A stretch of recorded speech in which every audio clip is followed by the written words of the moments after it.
ಚಾಕು ಇರಿದು ಮಹಿಳೆಯನ್ನ ಬರ್ಬರವಾಗಿ ಹತ್ಯೆ ಮಾಡಿರುವಂತಹ ಘಟನೆ ಕಾರವಾರದಲ್ಲಿ ನಡೆದಿದೆ. ಯಲ್ಲಾಪುರ ತಾಲೂಕಿನ ಕಾಳಮ್ಮ ನಗರದಲ್ಲಿ ಆಗಿರುವಂತಹ ಘಟನೆ ಇದು. 30 ವರ್ಷದ ರಂಜಿತಾ ಹತ್ಯೆಗೆ ಒಳಗಾದಂತಹ ಮಹಿಳೆ ಚಾಕು ಇರಿದು ಆಕೆಯನ್ನ ಬರ್ಬರವಾಗಿ ಹತ್ಯೆಯನ್ನ ಮಾಡಲಾಗಿದೆ. ಕಾರವಾರದ ಯಲ್ಲಾಪುರ ತಾಲೂಕಿನ ಕಾಳಮ್ಮ ನಗರದಲ್ಲಿ ಆಗಿರುವಂತಹ ಘಟನೆ ಇದು. ಈ ಘಟನೆಯಲ್ಲಿ 30 ವರ್ಷದ ರಂಜಿತಾ ಸಾವನ್ನಪ್ಪಿರೋದು. ರಂಜಿತಾ ಹತ್ಯೆಗೈದು ಆರೋಪಿ ರಫೀಕ್ ಪರಾರಿಯಾಗಿದ್ದಾನೆ. ವಿಚ್ಛೇದಿತ ರಂಜಿತಾಳನ್ನ ಮದುವೆಗೆ ಈತ ಒತ್ತಾಯವನ್ನ ಮಾಡಿದ್ದ.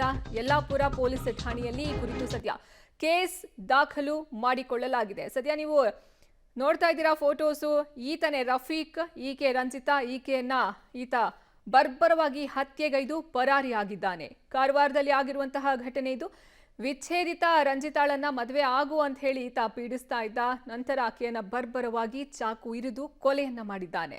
ಸದ್ಯ ಈ ಸಂಬಂಧ ಯಲ್ಲಾಪುರ ಪೊಲೀಸ್ ಠಾಣೆಯಲ್ಲಿ ಪ್ರಕರಣ ಸಹ ದಾಖಲಾಗಿದೆ. 30 ವರ್ಷದ ರಂಜಿತಾ ಈ ಘಟನೆಯಲ್ಲಿ ಮೃತಪಟ್ಟಿರೋದು. ಚಾಕು ಇರಿದು ಈಕೆಯನ್ನ ಬರ್ಬರವಾಗಿ ಹತ್ಯೆಯನ್ನ ಮಾಡಿದ್ದಾನೆ. ನನ್ನನ್ನ ಮದುವೆ ಆಗ್ಬೇಕು ಅಂತ ಹೇಳಿ ಈತ ಹಿಂಸೆಯನ್ನ ಕೊಡ್ತಾ ಇದ್ದ. ರಂಜಿತಾಳನ್ನ ರಫೀಕ್ ಎಂಬಾತನಿಂದ ಕೊಲೆಯನ್ನ ಮಾಡಲಾಗಿರೋದು. ರಂಜಿತಾ ಹತ್ಯೆಯನ್ನ ಖಂಡಿಸಿ ನಾಳೆ ಯಲ್ಲಾಪುರ ಬಂದ್ಗೆ ಕರೆಯನ್ನ ಕೊಡಲಾಗಿದೆ. ಹಿಂದೂ ಪರ ಸಂಘಟನೆಗಳಿಂದ ಯಲ್ಲಾಪುರ ಬಂದ್ಗೆ ಕರೆಯನ್ನ ಕೊಡಲಾಗಿರೋದು. ರಂಜಿತಾ ಹತ್ಯೆಯನ್ನ ಖಂಡಿಸಿ ನಾಳೆ ಯಲ್ಲಾಪುರ ಬಂದ್ಗೆ ಕರೆಯನ್ನ ಕೊಡಲಾಗಿದೆ. ಹಿಂದೂ ಪರ ಸಂಘಟನೆಗಳು ಈ ಒಂದು ನಿರ್ಧಾರವನ್ನ ತೆಗೆದುಕೊಂಡಿರೋದು. ಹತ್ಯೆಯನ್ನ ಖಂಡಿಸಿದ ಸಂಸದ ವಿಶ್ವೇಶ್ವರ ಹೆಗಡೆ ಕಾಗೇರಿ ಹಾಗೆ ಶ್ರೀರಾಮ ಸೇನೆ ಮುಖ್ಯಸ್ಥ ಪ್ರಮೋದ್ ಮುತಾಲಿಕ್ ಸಹ ಘಟನೆ ಕುರಿತು ಕಿಡಿಯನ್ನ ಕಾರಿರೋದು. ಸದ್ಯ ರಫೀಕ್ ಅನ್ನೋನು ರಂಜಿತಾಳನ್ನ ಕೊಲೆ ಮಾಡಿ ಎಸ್ಕೇಪ್ ಆಗಿದ್ದಾನೆ. ಇದನ್ನ ವಿರೋಧಿಸಿ ನಾಳೆ ಯಲ್ಲಾಪುರ ಬಂದ್ಗೆ ಹಿಂದೂ ಪರ ಸಂಘಟನೆಗಳು ಕರೆಯನ್ನ ಕೊಟ್ಟಿವೆ. ಒಂದ್ ಕಡೆ ಸಂಸದ ವಿಶ್ವೇಶ್ವರ ಹೆಗಡೆ ಕಾಗೇರಿ ಅವರು ಈ ಘಟನೆಯನ್ನ ಖಂಡಿಸಿದ್ರೆ, ಮತ್ತೊಂದು ಕಡೆ ಶ್ರೀರಾಮ ಸೇನೆ ಮುಖ್ಯಸ್ಥ ಪ್ರಮೋದ್ ಮುತಾಲಿಕ್ ಸಹ ಘಟನೆಗೆ ಸಂಬಂಧಪಟ್ಟಂತೆ ಕಿಡಿಕಾರಿದ್ದಾರೆ. ಹೀಗಾಗಿ ಯಲ್ಲಾಪುರ ಬಂದ್ಗೆ ಕರೆಯನ್ನ ಕೊಟ್ಟಿವೆ ಹಿಂದೂ ಪರ ಸಂಘಟನೆಗಳು.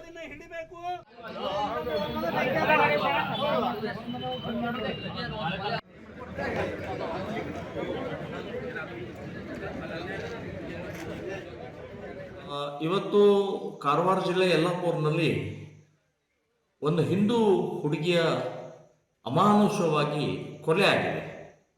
ರಫೀಕ್ ಅನ್ನುವಂಥ ಒಬ್ಬ ವ್ಯಕ್ತಿ ಕೊಲೆ ಮಾಡಿದ್ದಾನೆ. ಆ ಹೆಣ್ಮಗಳು ಮದುವೆ ಆಗಿದ್ದಳು, ಒಂದು ಮಗು ಇದೆ. ಈ ರೀತಿಯ ಅನೈತಿಕ ಸಂಬಂಧದ ಮೂಲಕ ಅವಳ ಕೊಲೆಯನ್ನು ಮಾಡಿದ್ದಾರೆ ಅನ್ನುವಂಥದ್ದು ಮಾಹಿತಿ ಬಂದಿದೆ. ಇನ್ನೂವರೆಗೆ ಆ ಕೊಲೆಗಾರರನ್ನು ಬಂಧನ ಮಾಡಿಲ್ಲ. ಆ ಕೊಲೆಗಾರನ ಮನೆಯಲ್ಲಿ ಇರುವಂತಹ ವ್ಯಕ್ತಿಗಳನ್ನು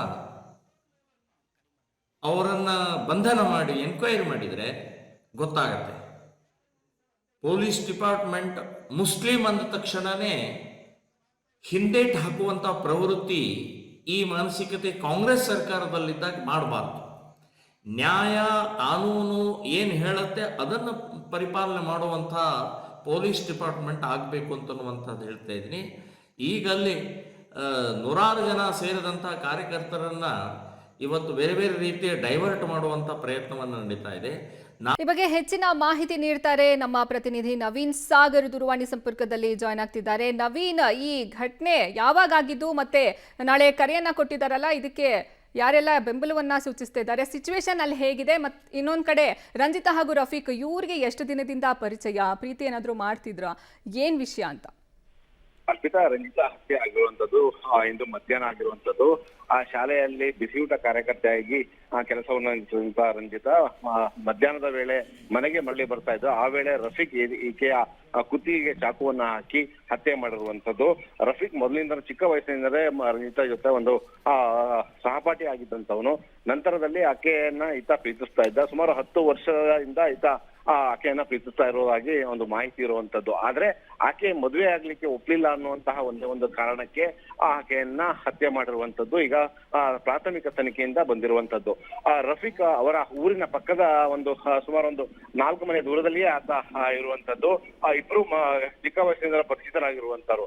ಆದ್ರೆ ಇದೀಗ ಈ ಘಟನೆ ಸಾಕಷ್ಟು ಒಂದು ಕೋಮು ಸಂಘರ್ಷಕ್ಕೆ ಕಾರಣವಾಗ್ತಾರ. ಯಾಕೆಂದ್ರೆ ರಂಜಿತಾ ಒಪ್ಪದೇ ಇದ್ರು ಕೂಡ, ಮದುವೆಗೆ ಒಪ್ಪದೇ ಇದ್ರು ಕೂಡ, ಯಾಕೆಂದ್ರೆ ಆಕೆಗೆ ಒಂದು ಮಗ ಕೂಡ ಇರುವಂತದ್ದು 10 ವರ್ಷದ್ದು. ಆದ್ರೆ ಈಗ ನಮ್ಮ ಪದೇ ಪದೇ ಮದುವೆ ಆಗ್ಲಿಕ್ಕೆ ಬಲವಂತ ಮಾಡ್ತಾ ಇದ್ದ ರಫೀಕ್. ಇದಕ್ಕೆ ಮನೆಯವರು ಕೂಡ ವಿರೋಧ ಮಾಡಿದ್ರು. ಹೀಗಾಗಿ ಆತನಿಂದ ಸಂಪರ್ಕ ದೂರ ಇರ್ತಿದ್ರು. ಇದನ್ನ ಸಿಟ್ಟಾಗಿ ಆತ ಆಕೆಯನ್ನ ಹತ್ಯೆ ಮಾಡಿರುವಂತದ್ದು. ಈಗ ಆತ ಪರಾರಿ ಆಗಿರೋದು. ಜೊತೆಗೆ ಈ ತಕ್ಷಣದಲ್ಲಿ ಅದನ್ನ ಬಂಧನ ಮಾಡ್ಬೇಕಿತ್ತು. ಪೊಲೀಸ್ನವರು ನಿರ್ಲಕ್ಷ್ಯ ಮಾಡ್ತಾ ಇದಾರೆ ಅಂತ ಹಿಂದೂ ಪರ ಸಂಘಟನೆಯ ಕಾರ್ಯಕರ್ತರ ಒಂದು ಆರೋಪವಾಗಿರುವಂತದ್ದು. ಈ ನೆಲೆಯಲ್ಲಿ ಯಲ್ಲಾಪುರ ಠಾಣೆಗೆ ಮುತ್ತಿಗೆ ಹಾಕಿ ಹಿಂದೂ ಪರ ಸಂಘಟನೆಯ ಕಾರ್ಯಕರ್ತರು ಇವತ್ತು ಗಲಾಟೆಯನ್ನ ಮಾಡಿರುವಂತದ್ದು. ತಕ್ಷಣದಲ್ಲಿ ಬಂಧಿಸಬೇಕು. ಬಂಧಿಸುವವರಿಗೂ ಕೂಡ ರಂಜಿತಾ ಶವವನ್ನ ನಾವು ಸುಡೋದಿಲ್ಲ, ನಾಳೆ ಯಲ್ಲಾಪುರ ಬಂಧನ ಮಾಡ್ತಾ ಇದ್ದೀವಿ, ಅದನ್ನ ಹಿಡಿದ ನಂತರವೇ ರಂಜಿತಾ ಶವವನ್ನ ನಾವು ಅಂತ್ಯ ಸಂಸ್ಕಾರ ಮಾಡ್ತೀವಿ ಅನ್ನೋಂತಹ ಒಂದು ಬೇಡಿಕೆಯನ್ನ ಹಿಂದೂ ಪರ ಸಂಘಟನೆಯನ್ನು ಇಟ್ಟಿರುವಂತದ್ದು. ಇನ್ನು ಎಲ್ಲಾ ಹಿಂದೂ ಪರ ಸಂಘಟನೆ, ಶ್ರೀರಾಮ ಸೇನೆ ಇರ್ಬೋದು, ಹಾಗೆ ವಿಶ್ವ ಹಿಂದೂ ಪರಿಷತ್ ಸೇರಿದಂತೆ ಭಾರತೀಯ ಜನತಾ ಪಾರ್ಟಿಯ ಸದಸ್ಯರು ಕೂಡ ಇದರಲ್ಲಿ ಭಾಗಿಯಾಗಿರುವಂತದ್ದು. ಹೀಗಾಗಿ ಇಡೀ ಯಲ್ಲಾಪುರದಲ್ಲಿ ನಾಳೆ ಒಂದು ಬಂದ್ಗೆ ಕರೆ ಕೊಟ್ಟಿರುವಂತದ್ದು. ಈ ಬಂದ್ ನಾಳೆ ಎಷ್ಟು ಯಶಸ್ವಿ ಆಗುತ್ತೆ ಅಂತ, ಯಾಕೆಂದ್ರೆ ಹಿಂದೂ ಪರ ಸಂಘಟನೆಗೆ ಬೆಂಬಲಕ್ಕೆ ಈಗಾಗಲೇ ಕೆಲವು ಅಂಗಡಿ ಮುಗ್ಗಟ್ಟಿನ ವಾಣಿಜ್ಯ ಅಂಗಡಿಯವರು ಸ್ವಲ್ಪ ಬೆಂಬಲ ಕೊಟ್ಟರೆ, ಭಾನುವಾರ ಇದರಿಂದ ಅಲ್ಲಿ ಯಲ್ಲಾಪುರದಲ್ಲಿ ಸಂತೆ ಕೂಡ ನಡೀತದೆ. ಹೀಗಾಗಿ ಯಾವ ರೀತಿಯಲ್ಲಿ ಬಂದ್ ಆಗುತ್ತೆ ಅನ್ನೋದು ನೋಡ್ಬೇಕಾಗಿದೆ. ಅರ್ಪಿತಾ, ಧನ್ಯವಾದ ನವೀನ್ ಸಾಗರ್ ನಿಮ್ಮೆಲ್ಲ ಮಾಹಿತಿಗಾಗಿ. ಹೇಳ್ತಾ ಇದ್ದಾರೆ ಅಂತ ನೀವು ಅರ್ಥ ಮಾಡ್ಕೊಳ್ಳಿ. ನಾವು ಸಮಾಧಾನದಿಂದ ಹೇಳ್ತಾ ಇದ್ದೀವಿ. ನಿಮ್ಮ ಕಾಯ್ದೆ ಕಾನೂನು ನಿಮಗೆಲ್ಲರಿಗೂ ನಾವು ಗೌರವ ಕೊಡ್ತಾ ಇದ್ದೀವಿ. ಆದ್ರೆ ನೀವು ಏನ್ ಹೇಳ್ತಾ ಇದ್ದೀವಿ ಸರ್, ನಾವು ಇಷ್ಟೊತ್ತನ ಇದ್ರು ನೋಡೋಣ ಯಾವ ಮಟ್ಟಕ್ಕೆ ಹೋಗ್ತದೆ ನೋಡೋಣ ಇದು ಪರಿಸ್ಥಿತಿ. ಇದು ಹೇಳೋದ್ರಿಂದ ನಾವು ಸಮಾಧಾನದಿಂದ ನಾವು ಒಪ್ಕೊಳ್ಳೋದಿಲ್ಲ. ನೀವು ಪ್ರೂಫ್ ಕೊಡಿ. ನಾಳೆ ಆ ಹುಡುಗಿ ಅಂತ್ಯಕ್ರಿಯೆ ಮಾಡ್ಲಿಕ್ಕೆ ಬಿಡುವಂಗಿಲ್ಲ.